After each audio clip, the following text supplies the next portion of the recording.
Moi, je n'interviens pas personnellement. Je ne suis pas dans le comité de sélection. À aucun moment, ni le ministre ni le cabinet ne signent des chèques. Je ne suis pas une amie de monsieur Sifawi. Et je n'ai pas, dans mes réponses, ni confirmé ni infirmé cette chronologie. Je ne sais pas.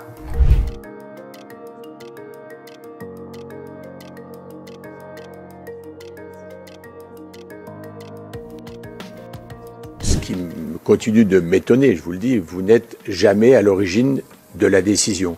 Vous la prenez, c'est votre administration, le cabinet ne vous alerte pas, vous dites « j'ai pas de notes ».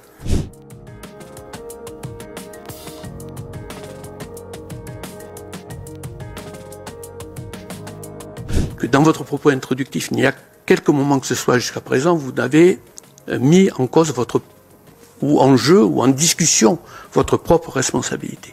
Pour l'instant, vous dites c'est l'administration, c'est le cabinet. Voilà. Bon. Non, madame, quand le cabinet prend une position, elle est supposée être la position de la ministre. D'abord, en ce qui concerne ma responsabilité, je ne me défausse pas, je ne me dérobe pas, je suis là devant vous et j'entends endosser ma responsabilité, toute ma responsabilité, pardon pour la formulation, mais aussi rien que ma responsabilité. Et personne n'est, à ma connaissance, moi je ne suis accusée de rien. Donc bien évidemment, ce n'est pas le sujet. Moi, ce n'est que mon humble avis, hein, mais... Vous étiez ministre quand même. Bien sûr. Mais vous l'êtes toujours, mais plus dans la même responsabilité. Mais ça ne m'empêche pas d'avoir des humbles avis que je partage avec vous aujourd'hui. Je veux dire également que la façon, monsieur le rapporteur, dont vous présentez les choses laisse à penser que je subirais les faits, sauf votre respect sur l'interprétation de ce que vous dites. Je rappelle là encore le rôle de chacun.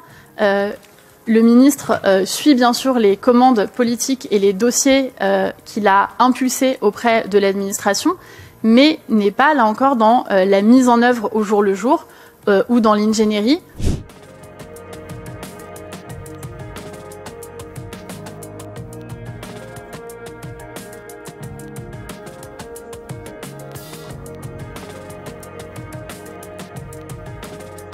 Donc, il n'y a pas de dossier déposé et votre cabinet vous interroge sur un montant qui pourrait être affecté à l'USEPPM de 300 000 €, auquel vous répondez, c'est votre mail, c'est énormissime.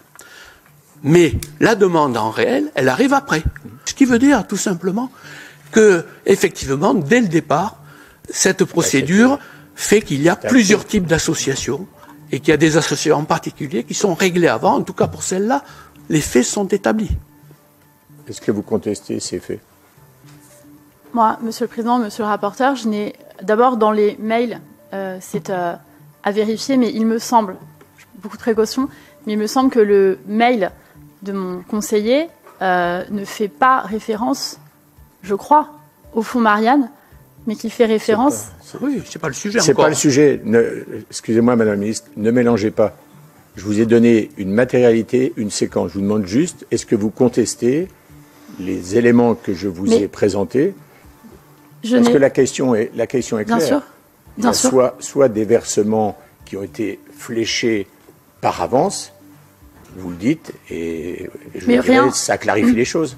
Moi, monsieur le rapporteur, moi je suis comme vous, matérialité et chronologie, et matériellement, je n'ai pas de faits qui viennent dire que le cabinet donne un ordre de versement de cette subvention.